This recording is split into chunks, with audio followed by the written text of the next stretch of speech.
So, when I was a little girl, I lived in a very volatile house, and my mother and my father had a lot of things going on, and my father was not a good father at all. He didn't do things that he should have been doing, and it was just a bad situation.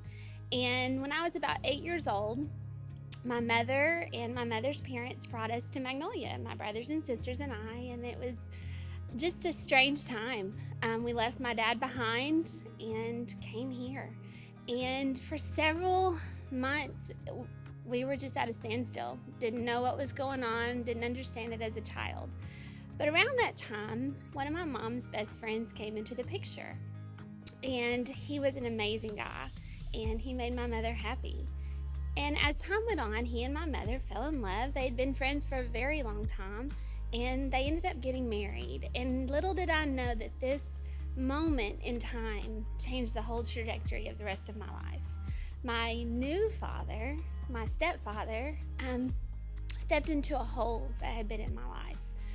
A place where a dad should have been all along. He filled that hole, and he started taking care of us and being a dad, everything a dad should be.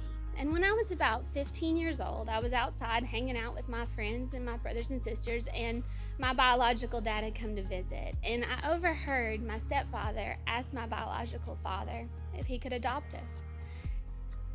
This is when time stood still in my heart, because for the first time in my life, I felt wanted by somebody that wasn't there from the beginning, someone who was willing to take me on as his own.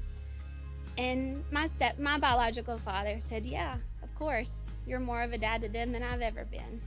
And in a way that hurt, because I realized then that that man did not want to be my dad.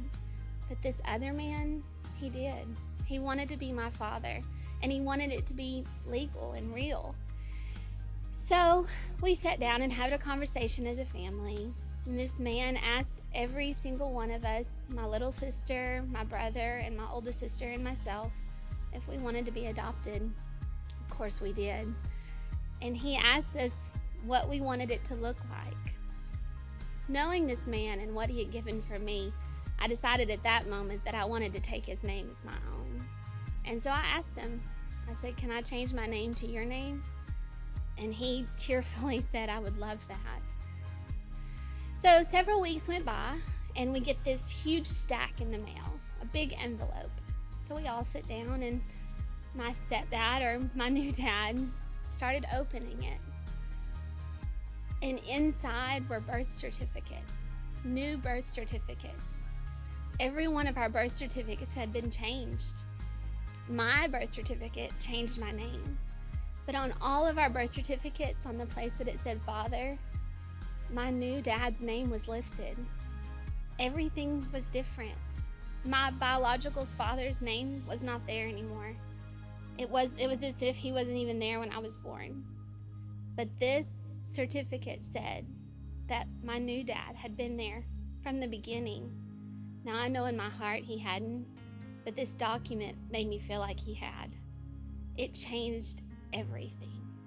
I never knew before, but when you have a baby, you can give a baby up for adoption. But when you adopt a baby or adopt a child, you can't give that child back up for adoption. This man wanted me so much that he chose to be my dad forever. Another cool thing is that from here on out, you can't find my old name on any documents anywhere, because the moment he adopted me and changed my name, everything started from that point. So no matter how hard you try, you couldn't find my biological dad's name anywhere. Everywhere I'm linked to my new father. It's the same that the Father does for us in heaven when he adopts us into his fold. Thank you for letting me share my testimony today.